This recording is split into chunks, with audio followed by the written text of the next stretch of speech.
Welcome to today's deep dive into the rising anti-Western sentiment in West Africa. We'll explore the key factors driving this complex issue. From the outside looking in, it might seem sudden. A wave of, let's just say, changing alliances sweeping the region, but trust me, this has been brewing for a while. We're talking about decades, centuries even, of history, politics, and, let's be real, a whole lot of frustration bubbling to the surface.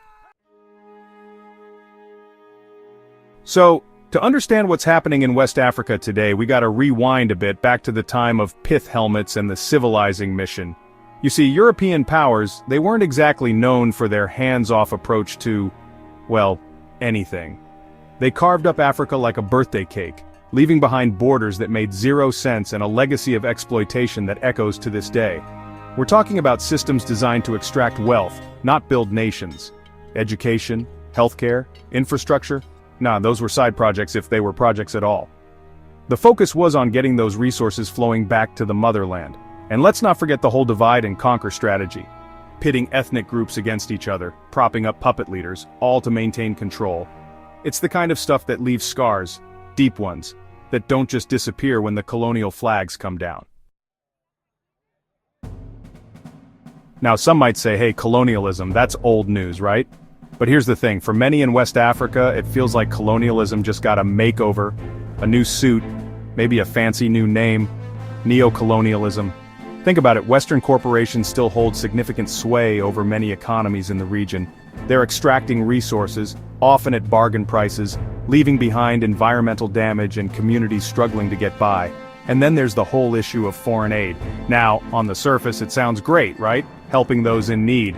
But critics argue that much of this aid comes with strings attached, conditions that often benefit the donor countries more than the recipients. It's like giving someone a loan with one hand and then dictating how they can spend it with the other. So you can see how this cycle of dependence, this feeling of being stuck in a system rigged against them, fuels resentment. Let's talk about the elephant in the room, or should I say, the military base in the Sahel.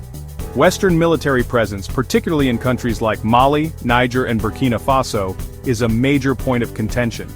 On paper, the mission is to combat terrorism, to bring stability. But many West Africans see it differently. They see foreign troops propping up corrupt governments, intervening in local conflicts, and sometimes making things worse. Remember that old saying, you break it, you buy it.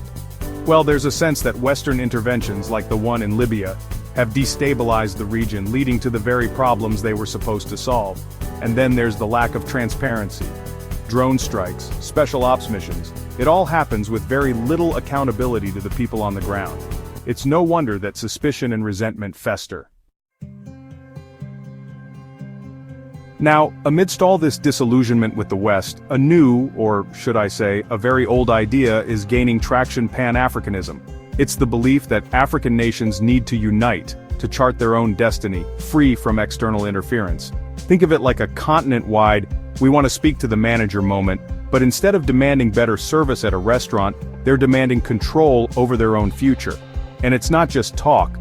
We're seeing concrete steps towards integration, economic cooperation, and a shared vision for a stronger, more independent Africa.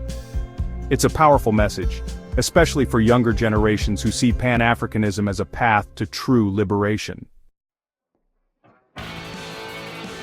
Now, let's talk about those coups. Mali, Burkina Faso, Guinea, Niger. It's been a whole lot of regime change in a short period. And while the reasons for each coup are complex and unique, there's a common thread: anti-Western sentiment. These military leaders, they're tapping into that frustration with the status quo, that feeling that the West is part of the problem, not the solution. And they're not mincing words. They're openly criticizing Western policies, kicking out French troops, and looking for new partners. And speaking of new partners, enter Russia and China. They're more than happy to fill the void, offering economic assistance, military support, and perhaps most importantly, a non-judgmental ear. They're not lecturing about democracy or human rights, at least not publicly, and for some leaders who feel burned by the West, that's a breath of fresh air, even if it's coming from a less than democratic source. Okay, let's be honest, the West doesn't exactly have the best track record when it comes to consistency, especially when it comes to preaching democracy and human rights. It's that whole rules for thee, but not for me vibe that really grates on people. You know, supporting dictators when it's convenient, turning a blind eye to human rights abuses when there's oil involved, it all adds up.